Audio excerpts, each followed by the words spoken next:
ඔයාලා කවදාවත් හිතලා තියෙනවද?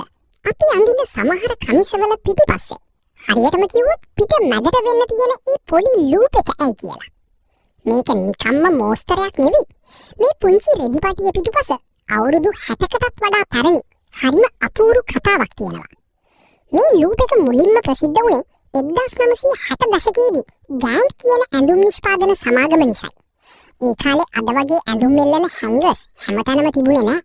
ඉතින් මිනිස්සුන්ට තමන්ගේ කමිස රැලි වැටෙන්නේ නැතුව පිටියේ තියෙන ඇණයක හෝ කොක්කක එල්ලලා තියන්න ක්‍රමයක් අවශ්‍ය වුණා. මේ ලූප් එක නිසා කමිසේ කර කොටස, ඒ කියන්නේ කොළ එක රැලි නොවි ලිහිසියෙන්ම එල්ලන්න පුළුවන් වුණා. ඒ නිසා මේකට ලොකර් ලූප් කියලා කියන්නේ. විශේෂයෙන්ම නැව්වල වැඩ කරපු අයට සහ ජිම් එකේ ලොකර් පාවිච්චි කරපු අයට මේක හරිම පහසුවක් වුණා.